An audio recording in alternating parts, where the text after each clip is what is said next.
como si uno a veces no se pone nervioso antes de una charla y viene el compañero a recordarme el temblor del otro día. Pucha, qué difícil.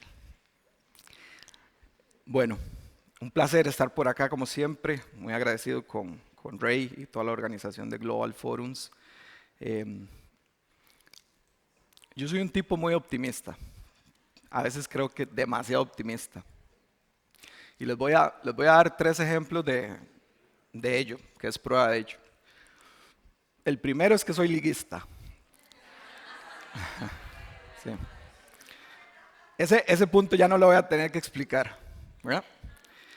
El segundo es que hoy me levanté afónico y pasé tomando té y bebidas calientes como para ver si ya al final de la tarde iba a estar con mejor voz. Bueno, lo estoy logrando, aquí estoy.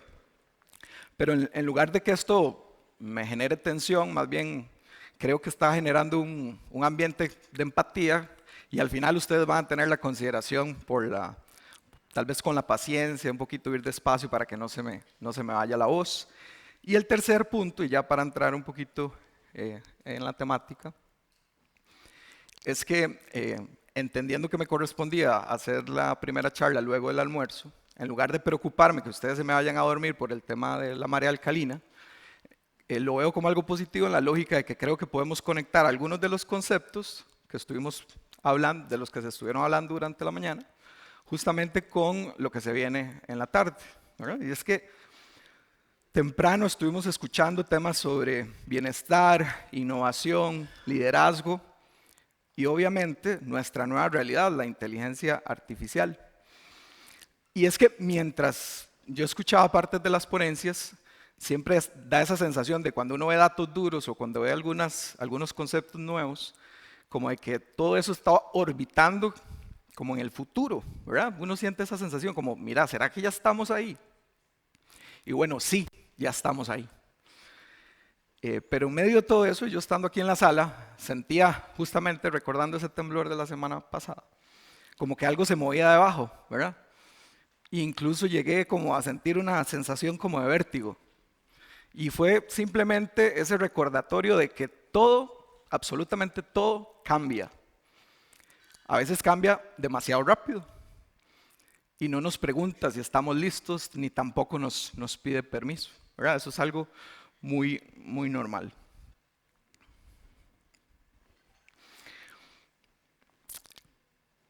Estamos viviendo una época en la que todo lo que sabíamos y lo que sabemos se está como reescribiendo, ¿verdad? O sea, como que estamos volviendo a empezar y tener que aprender un montón de otras cosas nuevas. Y lo digo no solo desde los significados, sino incluso desde el punto de vista de las estrategias. Ya me advirtieron del monitor, estuve cerca. Cuando hablamos de liderazgo, cuando hablamos de trabajo, cuando hablamos de cultura, todo eso está cambiando enormemente y a un ritmo y a una velocidad trepidante. Y lo cierto es que para abordar estos temas, aunque el foco principal normalmente es el cambio, hoy quiero además hablarles de cómo prepararnos internamente para responder justamente a todo lo que está ocurriendo afuera. Y que nos preparemos sobre todo con un enfoque en el que no nos quebremos ni fallezcamos en el camino, ¿verdad? Por esa no es la intención. Y entonces traigo como 2 elementos que quiero traer como analogía, mencionar como analogía, y es pasar del hierro al agua. Y cuando hablamos del hierro, lo que menciono es que creo que durante muchísimo tiempo ya nuestras organizaciones se han parecido muchísimo al hierro. Estructuradas, controladas, algo rígidas, porque eso tal vez nos da esa sensación como de que todo va a salir bien, que responde a un sistema, que todo está claro, que todo está escrito. Y lo cierto es que el hierro también se puede quebrar, ¿verdad? Y cuando hablamos de pasar del hierro al agua, es porque el agua es distinta. El agua no compite con la forma, la abraza. El agua puede transcurrir por caminos donde si fuera el hierro que está pasando por ahí, el hierro no cabe, se quiebra o peor aún, estropea todo lo que hay alrededor. Entonces el agua nos da esta oportunidad de repensar nuestras estructuras.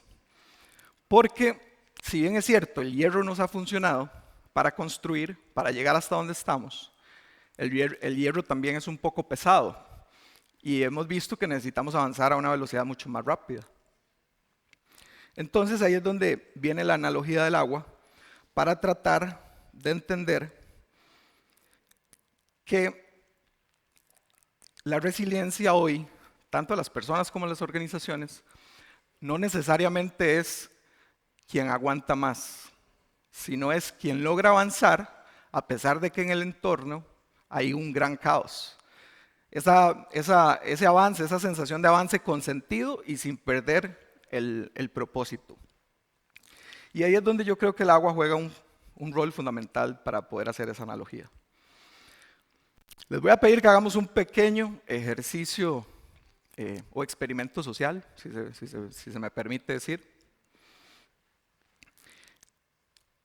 Les pediría que levanten la mano a las personas que tengan idea o que sepan a qué compañía pertenece ese logo. ¿Ninguna? Voy a dar 3 segundos más. Bueno, me sorprendieron, pensé que alguno le iba a... Bueno, no importa, voy a pasar a la segunda imagen, porque siempre trae ahí un forro en caso de... Levanten la mano los que cuando vean el nombre de esta empresa me digan, bueno, levanten la mano los que puedan saber qué hace esta empresa.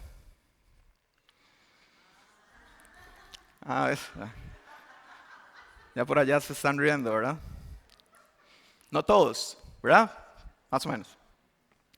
Vamos a una tercera imagen. Vamos a ver, ¿ya con eso todos llegaron a conclusión o todavía algunos no? Ok. Astronomer es una empresa del sector tecnológico que en el mes de julio se volvió notoriamente pública porque circuló un video que se hizo viral en donde en un concierto de Coldplay, ¿verdad? ¿Ya? Ok. Muy bien. En un concierto de Coldplay, 2 personas salieron en la Kiss Cam, ¿verdad? Pero entonces, en horas de que ocurrió eso, empezaron a haber juicios de valor, empezaron a haber decisiones difíciles para una compañía, empezaron a haber muchísimas cosas. Ustedes lo vieron, o sea, fue increíble. Yo me quedé, o sea, es más, yo no comenté absolutamente nada de este tema porque fue abrumador y nada más observé todo lo que estaba ocurriendo alrededor de eso.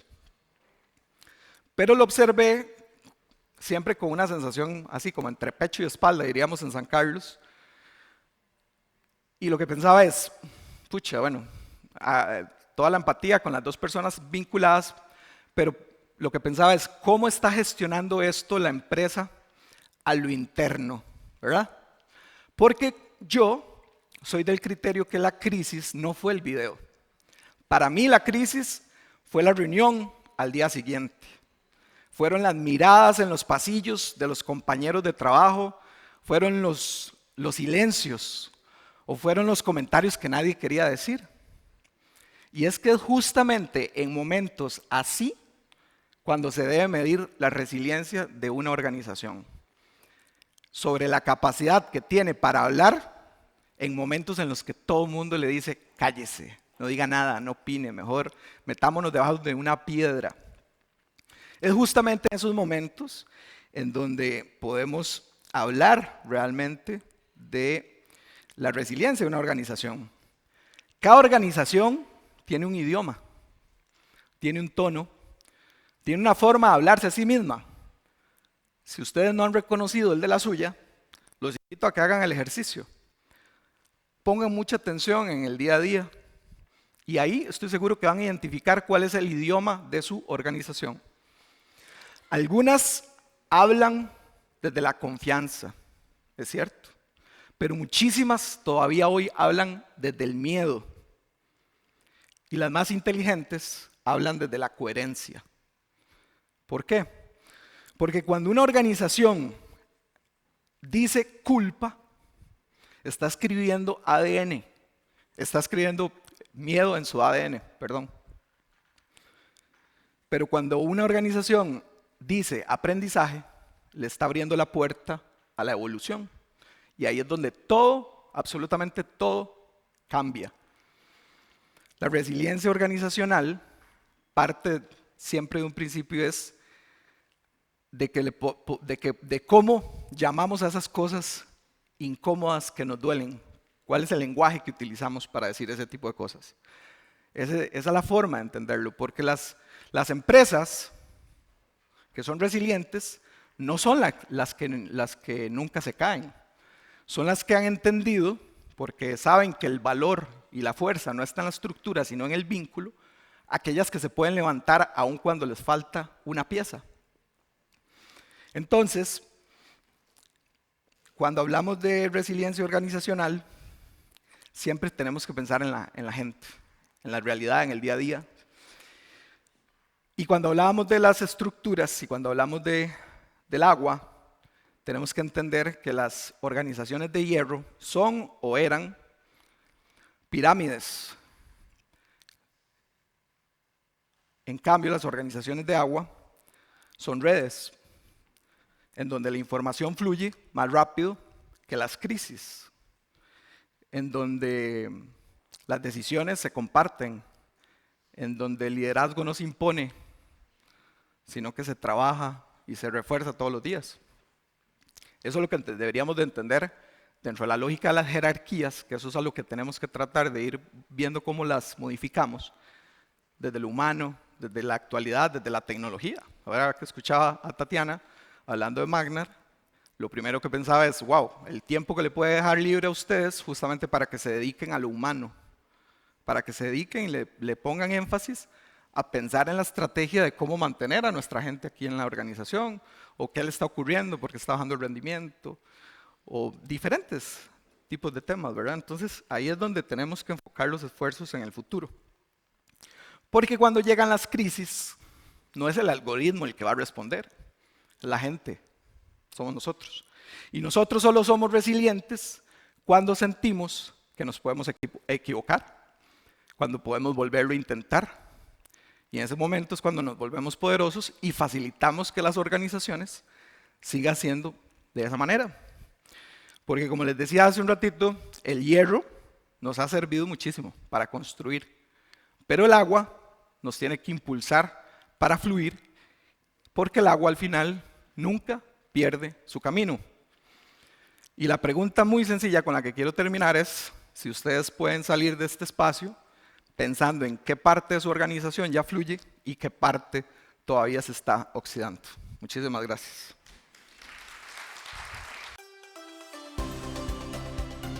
Gracias por acompañarnos en el Human Talent Forum, que fue organizado por Global Forums y patrocinado por Magnar. Hasta una próxima edición.